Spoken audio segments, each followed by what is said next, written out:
آپ صلی اللہ علیہ وسلم نے جب دیکھا کہ یہ لوگ میری بات نہیں مان رہے تو آپ صلی اللہ علیہ وسلم نے وہاں سے جانے کا ارادہ فرمایا کہ عام لوگوں کی طرف جایا جائے اور انہیں دین اسلام کی دعوت دی جائے. ہو سکتا ہے وہ لوگ میری بات مان لیں, عام لوگ میری بات مان لیں. آقا کریم صلی اللہ علیہ وسلم وہاں سے چل دیے. جب وہاں سے چل دیے تو ان سردار بھائیوں نے سوچا کہ اگر یہ واقعی آخری رسول ہیں, آخری نبی ہیں اور عام لوگوں نے ان کی بات مان لی تو ہم سے ہماری سرداری چھن جائے گی, ہماری سرداری ختم ہو جائے گی, ہمارا نام و نشان جان پہچان ختم ہو جائے گی. تو ان گستاخ سرداروں نے, بدبخت سرداروں نے آقا کریم صلی اللہ علیہ وسلم کے پیچھے طائف کے کچھ گستاخ لڑکے, کچھ بدبخت لڑکے لگا دیے کہ جاؤ انہیں تنگ کرو, ان پر ظلم و ستم کرو. ان گستاخ لڑکوں نے, بدبخت لڑکوں نے آقا کریم صلی اللہ علیہ وسلم کو تنگ کرنا شروع کر دیا, ظلم و ستم شروع کر دیا. اللہ اکبر. انہوں نے آقا کریم صلی اللہ علیہ وسلم کو پتھر مارنا شروع کر دیے. ایک پتھر نہیں, دو نہیں, تین نہیں, اتنے پتھر مارے, اتنے پتھر برسائے کہ آقا کریم صلی اللہ علیہ وسلم سر سے لے کر پاؤں تک زخمی ہو گئے. ایک بار ام المومنین حضرت عائشہ صدیقہ رضی اللہ تعالیٰ عنہ نے آپ سے سوال کیا تھا کہ آپ کی زندگی کا سب سے مشکل ترین سفر کون سا ہے؟ آپ کی زندگی کا سب سے مشکل ترین سفر. آقا کریم صلی اللہ علیہ وسلم نے جواب دیا, میری زندگی کا سب سے مشکل ترین سفر جب میں شہر طائف دین اسلام کی تبلیغ کے لیے گیا. تو ذرا سوچیں اسلام کے لیے ہمارے لیے کتنی تکالیف, کتنی عزیزیں, کتنے دکھ در سہے. ان گستاخ لڑکوں نے پتھر برسانا شروع کیے, سر سے لے کر پاؤں تک زخمی ہوئے, جسم مبارک سے خون بہنے لگا. اتنا خون بہا کہ نالین مبارک, جوتا مبارک خون سے بھر گیا. حضرت زید بن حارثہ رضی اللہ تعالیٰ یہ آپ وسلم کو بچاتے بچاتے زخمی ہو گئے. ان گستاخ لڑکوں نے, بدبخت لڑکوں نے اتنا ظلم, اتنا ستم کیا. آقا کریم صلی اللہ علیہ وسلم جب زخمی حالت میں زمین پر بیٹھتے تھے تو وہ گستاخ لڑکے آقا کریم صلی اللہ علیہ وسلم کو بالوں سے پکڑتے, کھڑا کرتے, چلنے کا کہتے اور پھر سے پتھر مارنا شروع کرتے.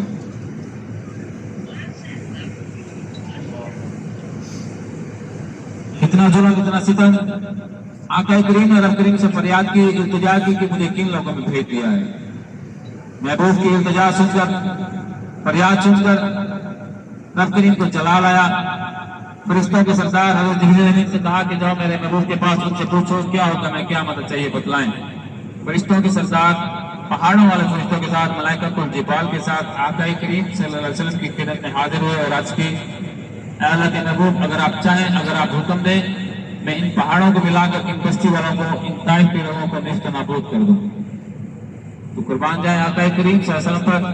انہوں نے فرمایا, اے جبریل امین, ہرگز ایسا نہیں کرنا. میں اللہ کی طرف سے کیروگزر بنا کر نہیں بھیجا گیا, میں اللہ کی طرف سے رحمت للعالمین بنا کر بھیجا گیا. اتنا ظلم, اتنا ستم, تکالیف, اتنی اذیتیں, اس کے باوجود بھی آقا کریم صلی اللہ علیہ وسلم نے ان کا برا نہیں چاہا. فرمایا, اے جبریل امین, اگر یہ لوگ میری بات نہیں مان رہے, نہ صحیح, مجھے ان کی آنے والی نسلوں میں سے اسلام کی خوشبو محسوس ہو رہی ہے. بات دعا نہیں دی, برا نہیں چاہا. مسلمانوں کے ایک سپر سالار, نام آپ نے سنا ہوگا, محمد بن قاسم, طائف کی سرزمین پر پیدا ہوئے. آقا کریم صلی اللہ علیہ وسلم جب زخمی حالت میں تھے تو پاس میں ایک انگوروں کا باغ دیکھا. وہ انگوروں کا باغ عتبہ بن ربیعہ اور شیبہ بن ربیعہ کا تھا. عتبہ بن ربیعہ, شیبہ بن ربیعہ, دونوں بھائی تھے, کافر تھے. آقا کریم صلی اللہ علیہ وسلم باغ میں گئے, آرام فرمایا, بنا لی. عتبہ بن ربیعہ نے جب دیکھا تو اسے بھی آپ صلی اللہ علیہ وسلم کی حالت پر ترس آ گیا کہ کتنا ظلم کیا ہے, کتنا ستم کیا ہے طائف کے لوگوں نے. حالانکہ عتبہ بن ربیعہ کافر تھا اور آپ صلی اللہ علیہ وسلم کی جان کا دشمن بھی تھا. عتبہ بن ربیعہ نے اپنے غلام عکاش کو بلایا کہ جاؤ انگوروں کا گچھا توڑ کر وہ فلاں شخص بیٹھا ہے, اسے جا کر پیش کرو, اس کی باتوں میں نہیں آنا, کیونکہ عتبہ بن ربیعہ کافر جو تھا. عتبہ بن ربیعہ نے کہا کہ اس کی باتوں میں نہیں آنا, جاؤ انگوروں کا گچھا توڑو, اس کی خدمت میں پیش کر کے فوراً واپس آؤ. عکاش نے انگوروں کا گچھا توڑا, آپ حضرت کی خدمت میں حاضر ہوا تو آپ حضرت اسے دیکھ کر جانے لگے. عکاش نے روک لیا اور بیٹھنے کو کہا. جب آپ صلی اللہ علیہ وسلم بیٹھے, نشست فرما ہوئے, انگور نوش فرمانے لگے تو سب سے پہلے بسم اللہ الرحمن الرحیم پڑھا. عکاش حیران ہوا کہ یہ دعائیہ کرواتی الفاظ, یہ جملے یہ یہاں کے لوگ تو نہیں پڑھتے، طائف کے لوگ تو نہیں پڑھتے، تو اس نے آپ سے سوال کیا کہ آپ کون ہیں، کہاں سے آئے ہیں؟ آپ صلی اللہ علیہ وسلم نے عطاس سے پوچھا کہ تم کون ہو؟ تو عطاس نے کہا میں نصرانی قوم سے تعلق رکھتا ہوں اور بستی نینوا شہر نینوا کا رہنے والا ہوں۔ تو آقا کریم صلی اللہ علیہ وسلم نے فرمایا بستی نینوا شہر نینوا جہاں سے حضرت یونس علیہ السلام کا تعلق ہے۔ یاد رکھیں حضرت یونس علیہ السلام اللہ کے وہ نبی وہ پیغمبر جو 40 دن تک مچھلی کے پیٹ میں اللہ کے حکم سے زندہ رہے تھے۔ 40 دن تک اللہ کے حکم سے مچھلی کے پیٹ میں زندہ رہے تھے حضرت یونس علیہ السلام۔ تو جب آج حضرت کی زبان مبارک سے حضرت یونس علیہ السلام کا نام سنا تو عطاس مزید حیران ہوا کہ آپ اتنی دور حضرت یونس علیہ السلام کو کیسے جانتے ہیں؟ آقا کریم صلی اللہ علیہ وسلم نے جواب دیا حضرت یونس علیہ السلام بھی اللہ کے نبی ہیں اور میں بھی اللہ کا نبی ہوں۔ نبی نبی بھائی ہوتا ہے، میں اللہ کی طرف سے بھیجا گیا آخری رسول ہوں، آخری نبی ہوں۔ تو عطاس جسے اس کے آقا نے حکم دیا تھا کہ بات نہیں ماننی، انگور دے کر فوراً واپس آنا ہے، تو اس نے فوراً ہی آقا کریم صلی اللہ علیہ وسلم کے ہاتھ پاؤں چومنا شروع کر دیے اور عرض کی کہ مجھے کلمہ پڑھائیں، میں مسلمان ہونا چاہتا ہوں۔ عطاس سب سے پہلے نوجوان، سب سے پہلے صحابی رسول جنہوں نے طائف کی سرزمین پر سب سے پہلے دین اسلام قبول کیا، کلمہ حق پڑھا۔ آج اسی انگوروں کے باغ میں ایک مسجد بھی تعمیر ہے جسے مسجد عطاس کہتے ہیں، حضرت عطاس رضی اللہ تعالیٰ عنہ کے نام سے منسوب۔ طائف میں کئی دن تبلیغ اسلام کے بعد آقا کریم صلی اللہ علیہ وسلم مکہ کی طرف واپس لوٹے۔ انشاءاللہ طائف کی جو بھی زیارت آئیں گے ان کی تاریخ، ان کی فضیلت کے بارے میں بھی آپ کو بتایا جائے گا۔ اور پھر ہماری اگلی زیارت ہوں گی قبیلہ بنو سعد کی طرف، جہاں پر آقا کریم صلی اللہ علیہ وسلم کا بچپن مبارک گزرا، پرورش کی گئی، جہاں پر شق صدر کا واقعہ ہوا۔ پہلی بار شق صدر کا واقعہ ہوا۔ شق صدر یعنی کہ آقا کریم صلی اللہ علیہ وسلم کا سینہ مبارک چاک کیا گیا۔ حضرت جبریل امین نے آپ صلی اللہ علیہ وسلم کا سینہ مبارک چاک کیا، سونے کے کشت میں رکھا، دل کو باہر نکالا، آب زمزم کے پانی سے دھویا اور نور سے منور فرمایا۔ جب آقا کریم صلی اللہ علیہ وسلم کی عمر لگ بھگ 4 سال تھی،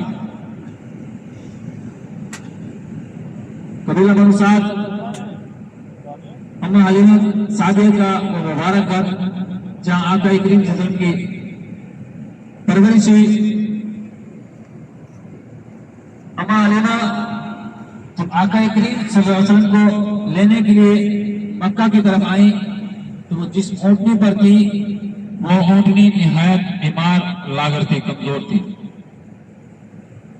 لیکن جب اماں حلیمہ نے آپ صلی اللہ علیہ وسلم کو گود لیا اور واپس اپنے قبیلے کی طرف جانے لگی تو سب سے آگے وہی اونٹنی تھی جس پر آقا کریم صلی اللہ علیہ وسلم سوار تھے، سب سے آگے۔ اماں حلیمہ فرماتی ہیں کہ آقا کریم صلی اللہ علیہ وسلم کو گود لینے سے پہلے قبیلہ بنو سعد میں یہاں کے علاقے میں قحط سالی تھی، خشک سالی تھی، زمینیں کاشت نہیں ہو رہی تھی، فصلیں نہیں دے رہی تھی، یہاں کے مویشی ان کا دودھ خشک ہو گیا تھا، دودھ دینا بند کر دیا تھا۔ لیکن جب آقا کریم صلی اللہ علیہ وسلم نے اس زمین پر اپنے مبارک قدم رکھے، آقا کریم صلی اللہ علیہ وسلم کو جب یہاں لایا گیا تو خشک سالی قحط سالی جاتی رہی، زمینیں سرسبز ہو گئیں، شاداب ہو گئیں، فصلیں اگنے لگیں اور مال مویشی جو ہے دودھ دینے لگے۔ اماں حلیمہ فرماتی ہیں جب تک آقا کریم صلی اللہ علیہ وسلم میرے مبارک گھر میں رہے مجھے کبھی چراغوں کو جلانے کی نوبت نہ آتی، سبحان اللہ، چراغوں کو جلانے کی نوبت نہ آتی، سبحان اللہ۔ اتنا نور۔ انشاءاللہ اماں حلیمہ سعدیہ رضی اللہ تعالیٰ کے گھر مبارک کی زیارت کریں گے اور اس جگہ کی زیارت کرواؤں گا جہاں پر شق صدر کا واقعہ ہوا۔ ان زیارتوں کے بعد جو ہے واپسی پہ میقات کرمن منازل جسے مسجد اسیل کبیر بھی کہتے ہیں، یہ 5 بڑی میقات میں سے ایک میقات ہے جہاں سے آپ لوگ جو ہے عمرہ کی نیت سے احرام باندھیں گے۔ یہاں سے احرام باندھنا لازمی ہوتا ہے، جو لوگ عمرہ کی نیت سے آئیں اور میقات کی حد سے بھی آگے جائیں یا میقات کی حد میں آئیں اور واپسی مکہ مکرمہ کی طرف لوٹنا چاہیں تو عمرہ کرنا لازمی ہوتا ہے۔